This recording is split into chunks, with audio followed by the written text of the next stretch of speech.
Sometimes we have to ask ourselves, what's using my life?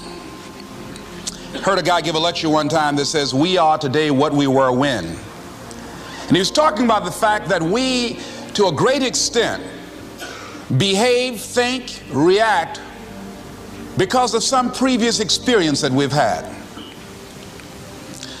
One of the things that we know about life is that it is always changing. Sometimes you're up, sometimes you're down. Sometimes things go real well, and sometimes they don't. Sometimes you're happy, and sometimes you're sad. Now that's that thing called life. And when we begin to understand and know that, accepting that reality that we will never ever have things just on an even keel all the time, that you're going to have some ups and you're going to have some downs, but during those down moments, that's where the growth takes place. That's where the work is. See, anybody can feel good when they have their health, their bills are paid, they have happy relationships, business is successful. Anybody could be positive then. Anybody can have a larger vision then. Anybody can have faith under those kinds of circumstances. Am I correct? Yes. See, but the real challenge of growth, mentally, emotionally, and spiritually, comes when you get knocked down. Somebody said that adversity introduces a man to himself or a woman. How you handle it, that's where the growth takes place. When I was facing some challenges, I had a guy say something to me, and I suggest this is one of the first things that you want to do when you're facing a challenge. You want to get unstuck. Evaluate where you are. Look at it, assess yourself. Assess yourself and assess the situation. What brought you there? What role did you play? Earl Nightingale had a saying I like. He said, all of us are self-made, but only the successful will admit it. What has brought you to this point? What did you learn from it? Are you learning anything, or are you doing it over and over and over again? Somebody said that insanity is doing the same thing in the same way, expecting a different outcome. Are you going through it, or are you growing through it? Are you bigger and better because of it?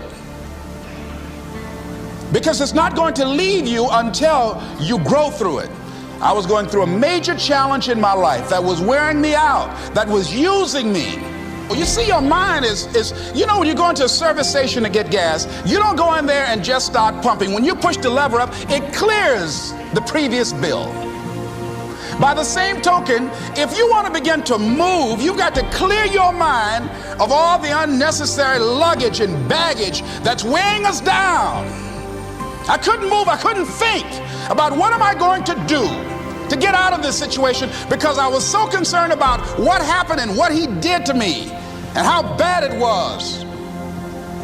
I was so stuck in that I couldn't even focus on what I should have done. Feeling sorry for myself and angry, and none of that was taking me anywhere. So pretty soon I learned through effort, made a conscious, deliberate, determined effort. I had to let it go. I had to forgive it. Let it go and begin to focus on developing myself. And I say to you, you're going to have people to do things to you. Things are going to happen to you. And the most important thing to do is to harness your will and let it go and move so you can grow, so you can get on with your life. It doesn't matter about what happens to you. What matters is, what are you going to do about it? All of us have experienced some tragedy, and if we haven't, we will. And you can either let it destroy your life, or you can build upon it. You can permit it to let it hold you down, or you can decide, I'm not going to let that happen to me. I'm bigger than this. Make a declaration to yourself. Declare all out war that you're going to get out of this rut. I don't care how good you are. I don't care how talented you are. I don't care how much you work on yourself. There are some times when things aren't going to go right. They just are not going to go right. There are times when anything that can happen will happen. Murphy's Law will be knocking at your door. Why? I don't know why. That's called life. And you have to deal with it. Sometimes your life will be in a slump, just like sports. Some of the best shooters can't hit baskets different times in games. They get in a slump. Do they sit on the sideline and say, you know, I just didn't hit a basket today? No, they continue to execute. I suggest to you that if you are facing a challenge, don't stop. Stay busy. Work your plan. Continue to do those things that you know that work for you after you have evaluated yourself in the situation. Continue to move. Stay busy, stay busy, stay busy. Find somebody that you can help so you can forget about you for a moment. See, sometimes the best thing to do is to be. Sometimes you have to just back up and go within yourself. A bow and arrow, you can't take a bow and just push it out an arrow. You just can't push the arrow out. You have to pull it back and then release it. Sometimes you have to back up and go within and pray and meditate and recharge your batteries. Go away, clear your head, and then come back and look at it from a different vantage point. Don't operate while you're under the spell or the effect of what's going on. Next thing is that you've got to activate the thinker in you. Don't allow your emotions to control you. We are emotional, but you want to begin to discipline your emotion. If you don't discipline and contain your emotions, they will use you. Your mind goes on automatic, just like a guard. You know, I loved reading the book called As a Man Thinketh by James Allen. He uses the analogy of the mind being like a garden. You know, weeds don't have to have any encouragement to grow. You don't have to water them. They don't have to get sunshine. They don't have to have fertile ground. They will grow through the cracks of a sidewalk. Am I right? But if you want to grow orchids or roses or any kind of exotic flowers, there are special processes and procedures you must go through. Well, by the same token, you don't have to force yourself or motivate yourself to think negatively, to be depressed, to hate somebody, to want revenge, to want to get back at somebody, to beat yourself up over the head, to feel loaded with guilt. You don't have to make any effort to do that. Your mind is on automatic. It will do that by itself. But if you want to begin to move into your own personal greatness, if you want to begin to really enjoy a happy, successful, healthy life, you've got to be willing to go against the tide. You've got to be willing to harness your will and say, in spite of this, I'm in control here.